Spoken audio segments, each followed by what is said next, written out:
मित्रों नमस्कार, मिथिलेश हरदैनिया के साथ जुड़ रहे हैं अगली क्लास में। मित्रों हिंदी पढ़ेंगे आज। कल आपको शब्दों के बारे में बताया था। शब्दों में बहुत सारी चर्चाएं की थी। शब्द की परिभाषा, शब्द के भेद, शब्दों का वर्गीकरण, और वर्गीकरण में आगे बढ़ते हुए आपको उत्पत्ति के आधार पर पढ़ाया था। उत्पत्ति के आधार पर मैं तत्सम, तद्भव, देशज, विदेशज और संकर शब्द। तो मित्रों ये हो चुके थे, इसको कैंसिल करते हैं और दूसरा देखते हैं व्युत्पत्ति के आधार पर। मित्रों व्युत्पत्ति का आधार क्या है?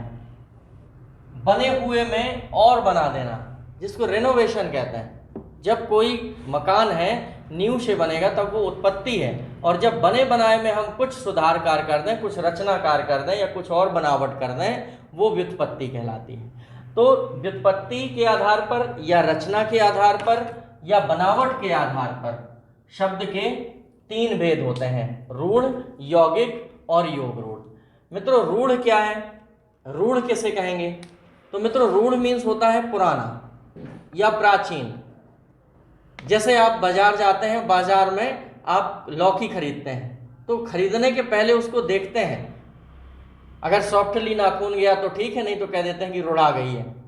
तो रुढ़ा गई क्या है? रुढ़ा गई, रुढ़ा शब्द जो रूढ़ से ही बना है, मतलब पुरानी हो गई, अब वो रूढ़ है। तो ऐसे शब्द जो प्राचीन हो गए हैं, अब उस भाषा को बोलने वालों ने उसे स्वीकार कर लिया है, समझ में आने लगा है। लेकिन जो किताबें कह रही हैं, जो व्याकरण की पुस्तकों में लिखा है, उसमें पहचानना बहुत आसान है। रूढ़ शब्द की जो परिभाषा बताई कि जिन शब्दों के हम सार्थक खंड नहीं कर सकते उन्हें रूढ़ कहते हैं। तो मित्रों यही परिभाषा आप याद रखिएगा। जैसे पेड़ शब्द है, सड़क शब्द है, तो इसके सार्थक खंड नहीं कर सकते हम, दो टुकड़े सार्थक नहीं कर सकते। तो मित्रों जिन शब्दों के हम सार्थक खंड नहीं कर सकते हैं उन्हें रूढ़ शब्द कहते हैं, और जिन शब्दों के हम सार्थक खंड कर सकते हैं वो यौगिक कहलाते हैं। मित्रों सार्थक खंड कैसे? जैसे पाठशाला लिखा है, पाठशाला, तो इसमें दो सार्थक शब्द हैं, एक पाठ है और एक शाला है। लेकिन दोनों शब्द रूढ़ हों या दो रूढ़ शब्दों के समूह को या दो रूढ़ शब्दों के योग को यौगिक कहते हैं। मित्रों ये परिभाषा आ चुकी है कि दो रूढ़ शब्द के योग को कहते हैं। रूढ़, यौगिक, योग रूढ़, इनमें से कोई नहीं। तो अधिकतर ने, ज्यादा से ज्यादा ने योग रूढ़ को टिक किया, क्योंकि दो रूढ़ शब्दों के योग को कहते हैं। तो योग रूढ़ वहां लग रहा है, लेकिन योग रूढ़ नहीं है। हालांकि दो रूढ़ शब्दों का योग योग रूढ़ भी है, लेकिन इसका कोई अन्य अर्थ होता है, कोई तीसरा अर्थ होता है, जैसे बहुब्रीहि समास में होता है। ऐसे शब्द अगर आते हैं तो वो योग रूढ़ है। लेकिन पाठशाला है, चिड़ियाघर है, जन्मदिन है, देशभक्त है, तो जो दो दो शब्दों से मिलकर बने हैं, दो सार्थक शब्दों के समूह को योग कहते हैं, यौगिक शब्द कहते हैं। या जिन शब्दों के हम सार्थक खंड कर सकते हैं उन्हें यौगिक कहते हैं, और जिनके सार्थक खंड नहीं कर सकते हैं उन्हें रूढ़ कहते हैं। और जो दो रूढ़ शब्दों के योग से तो बने हैं, किंतु कोई अन्य अर्थ निकलता हो, वो शब्द अपना शाब्दिक अर्थ ना देकर किसी अन्य अर्थ के द्योतक हो, उन्हें हम यौगिक कहते हैं। जैसे नीलकंठ, तो नीलकंठ शब्द का वास्तव में अर्थ क्या है? कि जिसका भी नीला कंठ हो वही नीलकंठ है। लेकिन विशेष अर्थ दे बैठे हम, भगवान शिव को मानने लगे कि भगवान शिव है नीलकंठ। दशानन, चिड़ियाघर, चारपाई, ये कैसे शब्द हैं? चिड़ियाघर, तो शब्द का अर्थ क्या है कि चिड़िया का घर को चिड़ियाघर कहना चाहिए, लेकिन चिड़िया के घर में शेर भी, भालू भी, रेप्टाइल, क्रोकोडाइल, सांप तक होने लगे, हाथी, हिरण, सब चिड़िया के घर में, और नाम है उसका चिड़ियाघर। तो जो शब्द अपना शाब्दिक अर्थ नहीं देते हैं, कोई अन्य अर्थ देते हैं, ऐसे शब्द योग रूढ़ कहलाते हैं। चारपाई, जिसके भी चार पाए हों, रियल में वो चारपाई है। लेकिन नहीं साहब, हम खटिया को ही चारपाई कहने लगे, खटिया ही चारपाई है, बल्कि कुर्सी भी तो चारपाई है। स्टूल में भी यदि चारपाई है तो वो भी तो चारपाई है। बेंच वो भी तो चारपाई है। मतलब जिसके भी चारपाई हो रियल में वो चारपाई है। लेकिन चारपाई जब हम कहते हैं तो हम सिर्फ खटिया को समझते हैं। तो ऐसे शब्द योग रूढ़ कहलाते हैं। तो मित्रों, आप व्युत्पत्ति के आधार पर या रचना के आधार पर या बनावट के आधार पर आप तीनों भेद समझ चुके हैं, याद रखिएगा। अगला देखते हैं अर्थ के आधार पर। तो मित्रों, अर्थ के आधार पर यदि आप देखें तो एकार्थी, अनेकार्थी, समानार्थी और विपरीतार्थी, 4 भेद हैं इसके। तो 4 भेद में आप सभी भेदों में देखें एक समरूपता है, सब में अर्थी अर्थी लगा है, इन सब की अर्थी लग गई है। अब अर्थी क्या है देखो आप, एकार्थी, अनेकार्थी, समानार्थी, विपरीतार्थी। तो मित्रों इनमें सब में अर्थी लगा हुआ है, अर्थी। तो अर्थी से आप क्या समझते हैं? बिल्कुल सही समझे आप। जब भी अर्थी शब्द कहा जाता है तो आप शमशान घाट पहुंचते हैं तुरंत। तो अर्थी क्या है? बहुत सारे लोग समझ रहे होंगे इसको अर्थी, लेकिन ये अर्थी नहीं है मित्रों, ये तो ठटरी है। अर्थी ये कहलाती है जिसमें रख के जलाया जाता है, ये है अर्थी। इसको तो ठटरी बोलते हैं। आपने गाली खूब सुनी होगी, तुम्हारी ठटरी बंद है, तुम्हारी ठटरी भरे। तो कई लोग कहते हैं ठटरी बंद है और कई लोग कहते हैं ठटरी भरे। तो ये क्या है सिस्टम?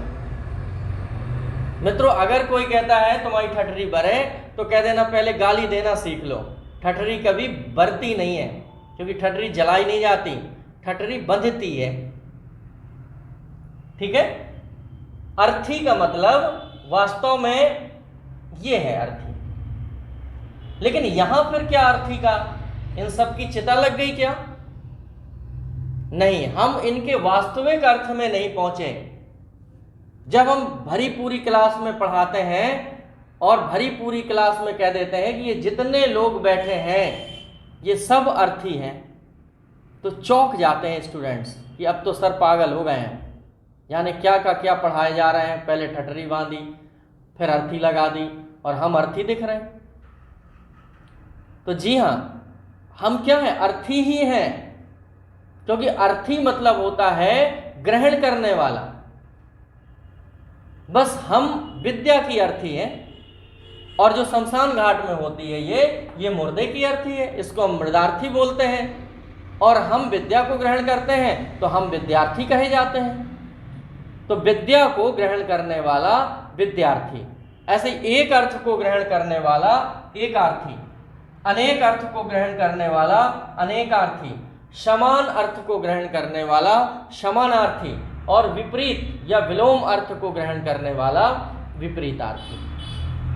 तो मित्रों, एकार्थी ऐसे शब्द जिनका सिर्फ एक ही अर्थ है, कोई दूसरा अर्थ नहीं है।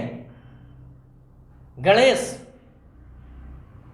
पृथ्वी, आकाश का एक ही अर्थ है। गणेश मतलब गणेश, कोई दूसरे को किसी को हम गणेश नहीं कह सकते। पृथ्वी मतलब आप समझ जाएंगे कि पृथ्वी, किसी दूसरे को हम पृथ्वी नहीं कह सकते। आकाश मतलब आकाश, इनके कोई अन्य अर्थ नहीं है इन शब्दों के। लेकिन बहुत सारे ऐसे शब्द होते हैं मित्रों जिनके अन्य अर्थ भी होते हैं। जैसे अंक बोल दिया, तो अंक के तो बहुत सारे अर्थ हैं। तो जब बहुत सारे अर्थ हैं तो फिर वो अनेकार्थी कहलाएगा। अंक मीन्स गोद भी होता है। आपने एक सरस्वती वंदना सुनी होगी मित्रों, सुखद पावन अंक तेरी रंक मैं क्या पा सकूंगा, तोतले हैं बोल मेरे वंदना क्या गा सकूंगा। तो सुखद पावन अंक तेरी, हे मां तेरी अंक, अंक मतलब गोद, बहुत सुखद और पावन। तो यहां अंक का मतलब गोद से लिया गया है, और जब अंक का मतलब गोद से लेंगे तो फिर अंक का मतलब गोद और अंक का मतलब आप गिनती भी समझते हो, संख्या भी समझते हो। अंक मतलब संध्या भी होता है, अंक मतलब धब्बा भी होता है, जो चंद्रमा में है कलंक, काला अंक, वो धब्बा है, काला धब्बा। अंक नाटक के अध्याय को भी कहते हैं, एकांकी, जिसमें एक ही अंक हो वो एकांकी है।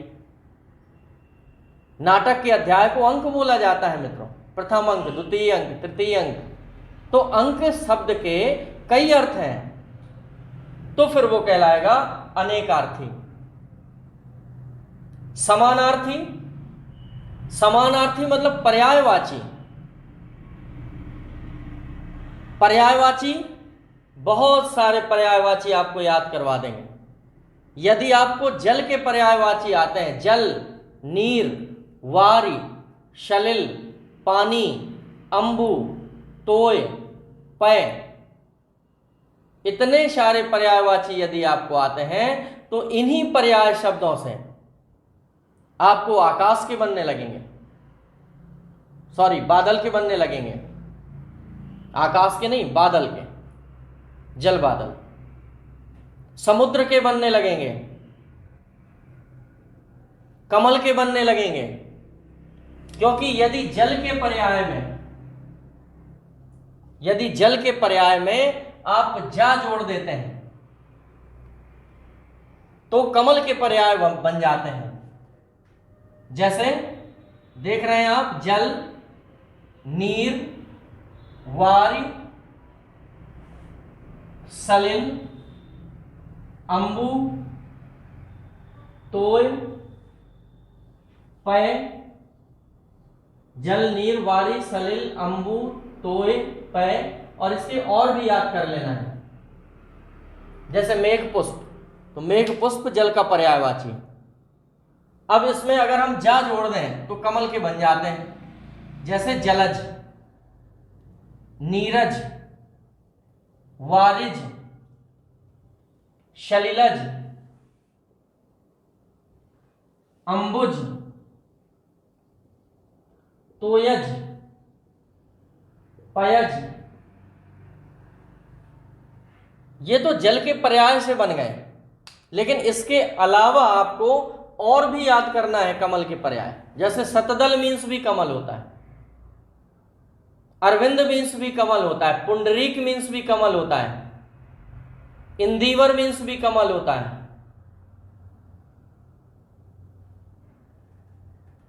सरस्वती वंदना सुनी होगी आपने, या कुंदेंदु तुषारहार धवला, या श्वेत पद्मासना। पद्मासना, पद्म में आसन हो जिसका, तो पद्म मीन्स भी कमल होता है। पुंडरीक मतलब श्वेत कमल, पुंडरीक की कथा आपको मेघदूत में मिलती है, सुनी होगी आपने। तो इस तरह से जो और शब्द मिलते हैं वो भी याद कर लेना है। कमल के हैं ये पानी के हैं। अब अगर इसमें हम दा जोड़ दें तो बादल के बन जाएंगे। जैसे जलद, नीरद, वारिद, शलिलद, अंबुद, तोयद, पयोद, ये बादल के। अब आपको और भी यदि आते हैं तो और भी याद कर सकते हैं। जैसे घन, घन मीन्स भी बादल होता है। मेघ, मेघ मीन्स भी बादल होता है। यदि इन्हीं शब्दों में हम धी जोड़ दें तो समुद्र के बन जाएंगे मित्रों। जैसे जलधि, नीरधि, वारिधि, शलिलधि, अंबुधि, तोयधि, पयोधि।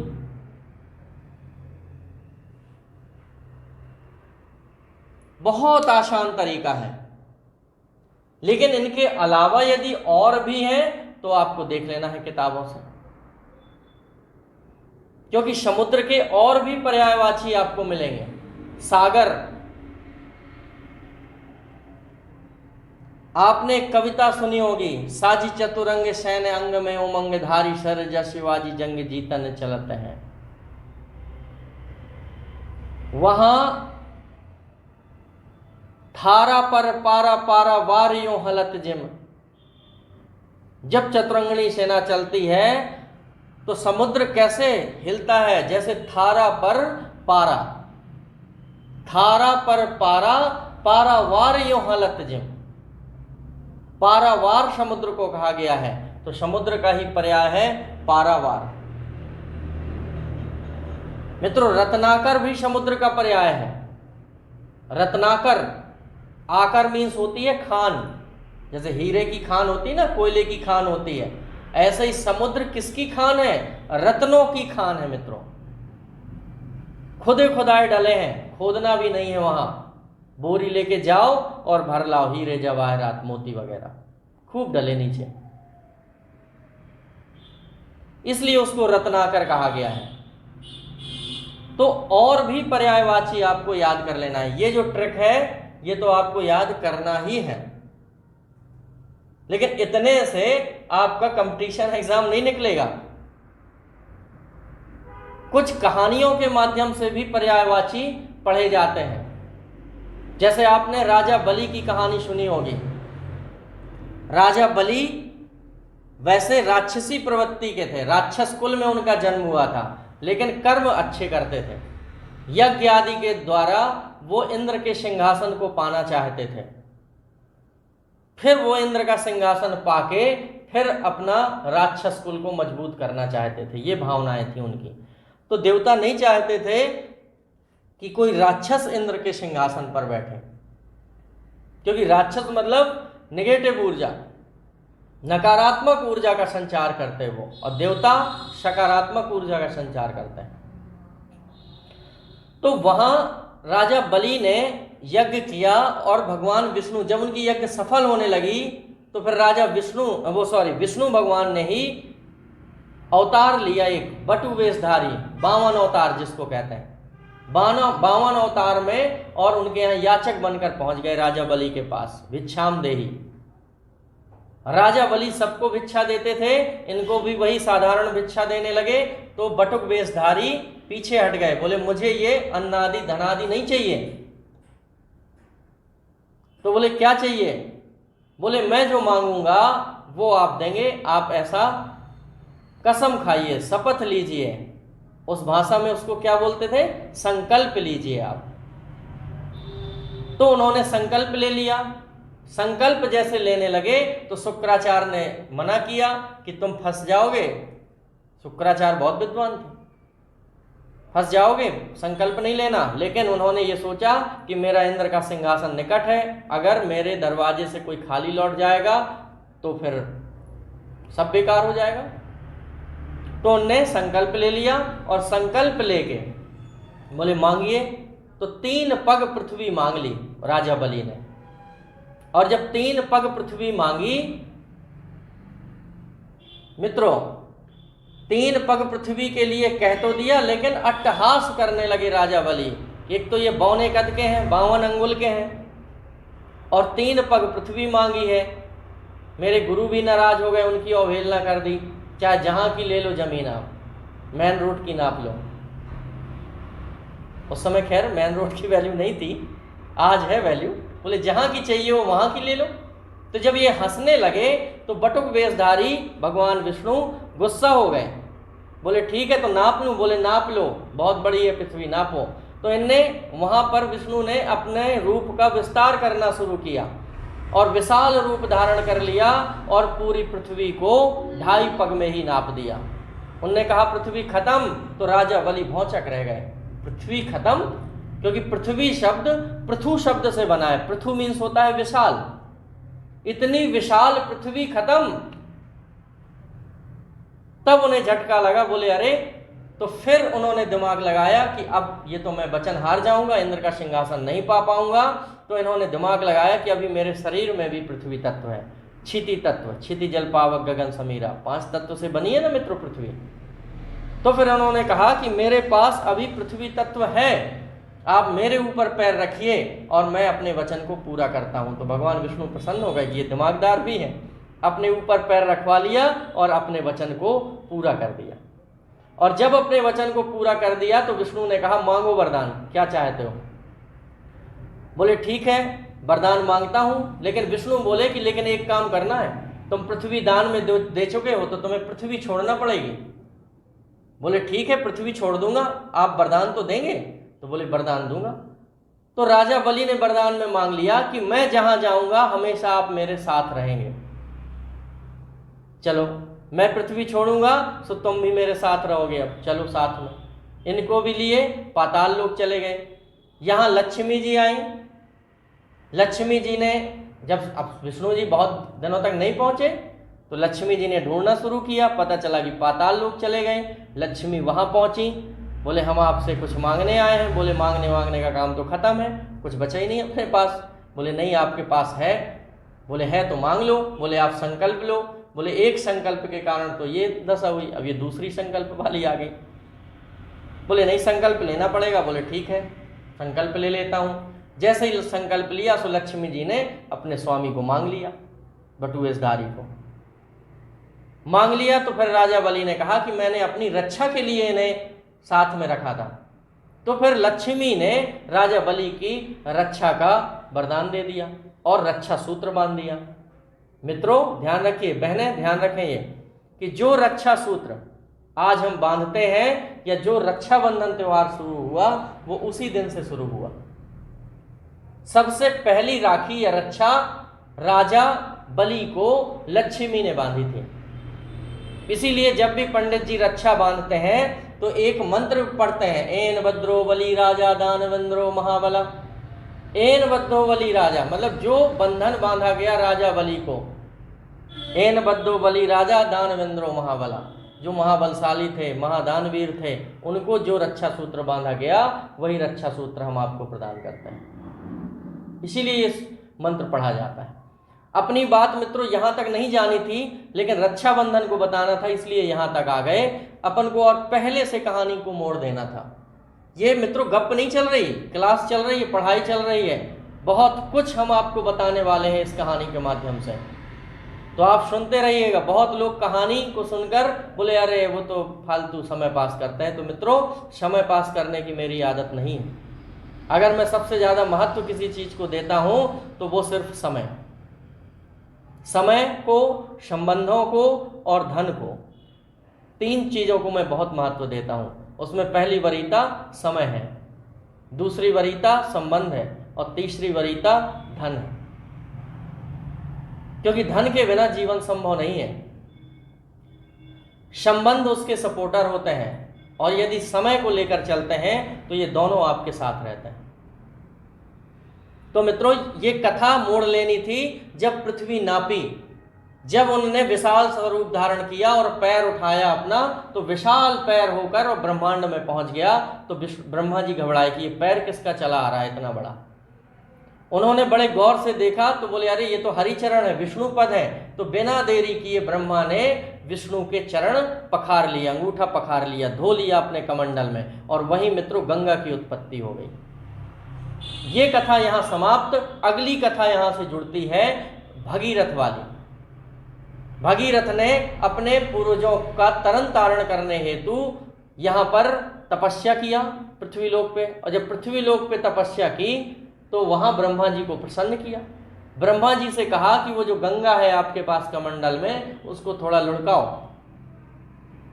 जैसे लुढ़काने लगे तो गंगा चिल्लाई कि क्या कर रहे हो, बहुत ऊंचाई है, यहाँ से फेंकोगे तो मैं पृथ्वीलोक को पार करती हुई पाताल लोक जाने कहाँ पहुँच जाऊंगी, मुझे संभालने वाला पृथ्वीलोक में कोई नहीं है। तो मित्रों भगीरथ ने पुनः भगवान शंकर की तपस्या की कि हे ईश्वर आप ही कुछ करिए, और आप गंगा कह रही है कि मुझे संभालने वाला कोई पृथ्वीलोक में है नहीं है।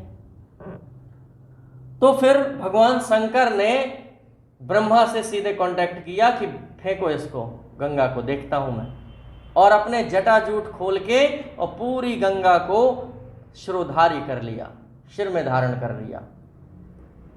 जब सिर में धारण कर लिया अब गंगा वहीं खो गई, सड़क से गिरी और खजूरे में लटक रही। यहाँ भगीरथ इंतजार कर रहे थे कि आ रही, जैसे कैसे भगवान शिव से प्रार्थना की कि महाराज छोड़िए, जिस काम काज के लिए बुलाई गई हैं वो अपना काम पूरा करें। तो जूट बांधते वक्त एक बूंद छिटक गई, वही बूंद गंगा बन के आगे बही, और जब तेज धारा बनकर बही तो एक ऋषि थे, वो ऋषि तपस्या कर रहे थे, तो उन ऋषि की जो है वो कुटिया बहा ले गई, और जब कुटिया बहा ले गई तो उन ऋषि को क्रोध आ गया और ऋषि पूरी गंगा को पी गए। और जब पूरी गंगा को पी गए तो गंगा फिर वहां रुक गई। फिर भगीरथ ने पता किया कि ये ऋषि पी गए, तो ऋषि से प्रार्थना की, फिर ऋषि ने छोड़ा, फिर आगे बढ़ी। इस तरह से गंगा फिर वहां पहुंची, तरन तारण किया। अब आपको लग रहा होगा कि ये कहानी क्यों सुना रहे हैं सर, आपको पर्यायवाची सिखाने के लिए कहानी सुनाई जा रही है। मित्रों, आपने यदि ये कहानी बड़े गौर से सुनी है तो आपको गंगा के बहुत सारे पर्यायवाची याद हो गए। गंगा के बहुत सारे पर्यायवाची आपको याद हो गए। सबसे पहले विष्णु के पद से उत्पन्न हुई, तो ये विष्णुपदी कहलाई। विष्णुपदी, पाद मीन्स पैर होते हैं, तो विष्णु के पद से उत्पन्न होने के कारण विष्णुपदी। विष्णु के पग, पग मीन्स कदम, कदम से उत्पन्न होने के कारण विष्णुपगा भी कहलाई। तो पहला विष्णुपदी, दूसरा विष्णुपगा। इसके बाद कमंडल को लुढ़काया भगवान शंकर ने, समेट कर जिस समय जटाजूट में बांधा तो 3 बूंद छिटक गई बांधते वक्त। तो एक बूंद गई आकाशलोक, देवलोक, जो देवताओं की नदी कहलाई। जब देवताओं की नदी कहाई में तो उसे देव नदी कहा गया, उसी को देवसर कहा गया, उसी को सुरसरी कहा गया, उसी को सुर शरिता कहा गया, क्योंकि सुर मीन्स देवता। तो मित्रों कितने हो गए पर्यायवाची? देवपगा, देवपदी और सुरसरी, सुरसर, देवनदी, देवनद, आकाश गंगा। और कौन सी आकाश गंगा? मंदाकिनी, सो मंदाकिनी। इसके बाद एक बूंद पाताल लोक चली गई और एक बूंद पृथ्वी लोक में बही। तो जो पृथ्वी लोक में बही उसे कहा गया भागीरथी, क्योंकि भागीरथ ने बुलाया था तो उसका नाम भागीरथी हो गया। तो एक भागीरथी।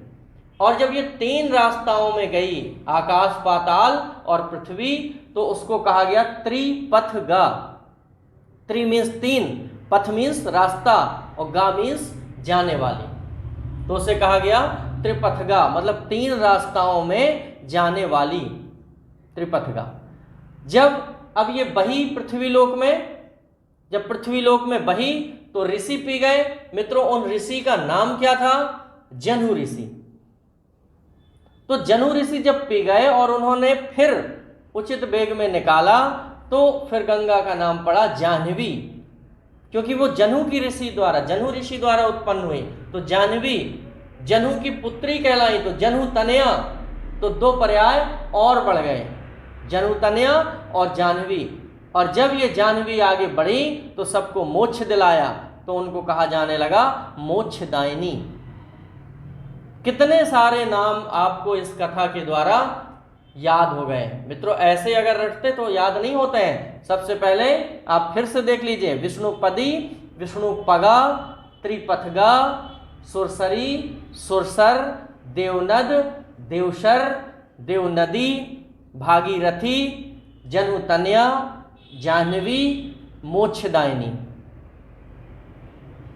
3, 3, 6, 3, 9, 10, 11, 12 पर्यायवाची आपको गंगा के याद हो गए। तो इस तरह से आपको याद रखना है मित्रों, पर्यायवाची इस तरीके से ही आप याद करेंगे। फिर है विपरीतार्थी। विपरीतार्थी मतलब विलोम शब्द। विलोम शब्द में और ध्यान दीजिए आप कि जिस शब्द के लिए जो शब्द निश्चित किया गया है वही शब्द आपको याद करना है, उसके पर्याय याद नहीं करना है। जैसे ऊपर है तो ऊपर के लिए आपको नीचे याद करना पड़ेगा। लेकिन अगर ऊपरी आ जाए मित्रों, ऊपरी मीन्स भी ऊपर होता है, लेकिन ऊपरी का आधा याद करना पड़ेगा आपको। ऊपरी का नीचे नहीं चलेगा, ना ऊपर का आधा चलेगा। तो जिस शब्द के लिए जो निश्चित किया गया है वही आपको याद करना पड़ेगा। मुझे बहुत अच्छे से याद है, जब मैं कक्षा 5वीं में पढ़ता था तो मेरे साथ एक राजेश रावत नाम का लड़का पढ़ता था, राजेश रावत। और राजेश रावत जब हम लोग क्लास में बैठते थे अगल बगल, तो मुझे तो डर, जो मार का बहुत डर रहता था। सर उस समय बहुत पिटाई करते थे, तो मैं तो पढ़ के आ जाता था, लेकिन ये नहीं पढ़ता था। सर ने उसी से पूछ लिया कि बताओ ऊपर का विलोम शब्द। अब उससे ना बना, सर जो है लाठी लेकर दौड़े मारने के लिए।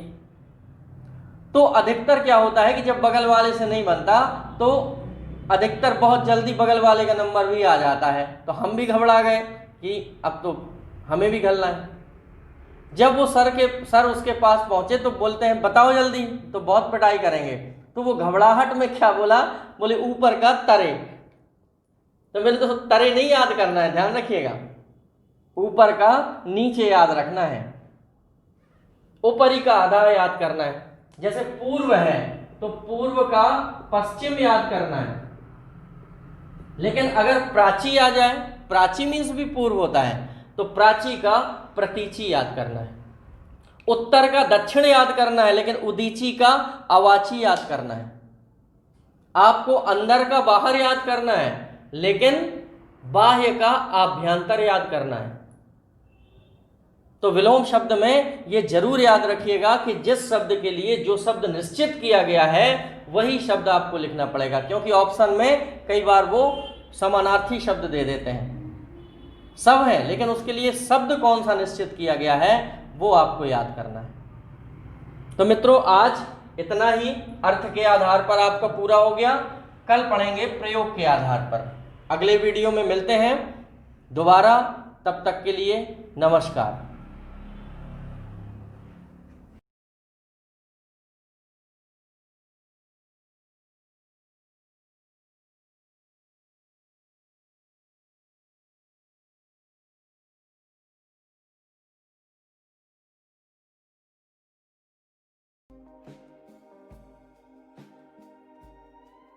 सक्सेसफुल जो सभी एग्जाम को टारगेट करते हुए ध्यान में रखकर ये मिशन चलाया जा रहा है। चाहे आने वाले जितने भी एग्जाम हो, वर्ग 3 महिला सुपरवाइजर, एमपी पुलिस, फॉरेस्ट, पटवारी, सीपीसीटी से रिलेटेड जितने भी एग्जाम है उन सभी को ध्यान में रखकर ये मिशन चलाया जा रहा है। व्हाट्सएप ग्रुप पर स्टडी कराई जा रही है, प्रिपरेशन कराई जा रही है, जिसमें बॉयज और गर्ल्स के अलग अलग ग्रुप बनाकर आपकी प्रिपरेशन कराई जा रही है। ग्रुप में आपको time table, strategy, routine, study material, daily and weekly test, guidance, motivation सब कुछ दिया जाएगा। और यहाँ पर ये आप देख सकते हैं अलग अलग ग्रुप बनाए गए हैं, लगभग 22 और आपको ऐड किया जाएगा। तो आप लोग बिना किसी देरी के मैसेज कीजिए और 9981167757 पर आपको ऑडियो मैसेज करना है। व्हाट्सएप से अपना नाम बता देना है, मैं आपको उसी एग्जाम से रिलेटेड ग्रुप में ऐड कर दूंगा। महिलाओं के अलग ग्रुप हैं, पुरुषों के अलग ग्रुप हैं, आप देख सकते हैं, ठीक है। और इसके साथ साथ strategy, routine, syllabus, complete plan आपकी स्टडी के लिए, ताकि आप लोग बेस्ट रैंक हासिल कर सको यहाँ पर, ठीक है। आपकी तैयारी के साथ ही आपको पता लग जाता है कि आप अब अच्छी मेरिट हासिल करने वाले हो, क्योंकि यहाँ पर आपको टाइम टेबल दिया जाता है। हर एग्जाम का अलग टाइम टेबल होता है जो 7 दिन में बदलता रहता है। जुड़ने से आपको फायदा क्या मिलेगा? Time table, strategy, routine, study material, daily weekly test, guidance, motivation सब आपको मिलता रहेगा। जुड़ने के लिए आपको 99811677 और 757 ये व्हाट्सअप नंबर है, इस पर आपको ऑडियो से नाम बता देना है अपना और किस एग्जाम के लिए आपको जुड़ना है वो भी मुझे बता देंगे, तो मैं आपको जोड़ लूंगा। सभी एग्जाम की प्रिपरेशन कराई जाती है, सभी एग्जाम की ऑनलाइन ऑफलाइन टेस्ट सीरीज मिलती है, नोट्स मिलते हैं तो आप ले सकते हैं। ये सारा कुछ आप देख सकते हैं।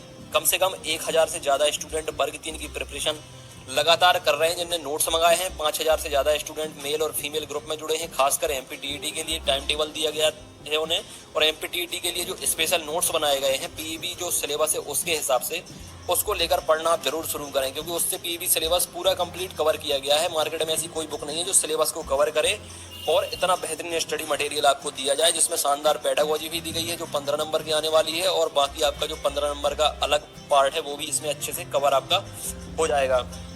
नोट्स लेने के लिए आप इंदौर में आ सकते हैं, हैंड टू हैंड भी ले सकते हैं, छतरपुर में भी ले सकते हैं। हैंड टू हैंड आपको कम कीमत में वो तुरंत मिल जाएंगे, बाकी आप अपने घर पे भी मंगा सकते हैं स्पीड पोस्ट से।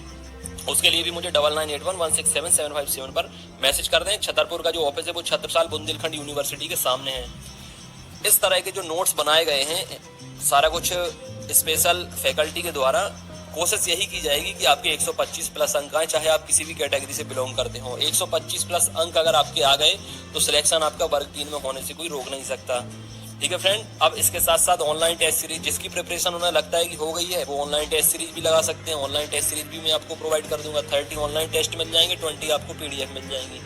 ये ऑफिस है हमारे छतरपुर का। यहाँ पर ये आपका चैनल है। प्यार देने के लिए, सपोर्ट देने के लिए बहुत बहुत शुक्रिया आपका। चैनल को सब्सक्राइब कर सकते हैं, जुड़ सकते हैं जितने भी नए मेंबर हैं, और पुराने मेंबर को परिवार का हिस्सा बनने के लिए शुक्रिया फ्रेंड्स।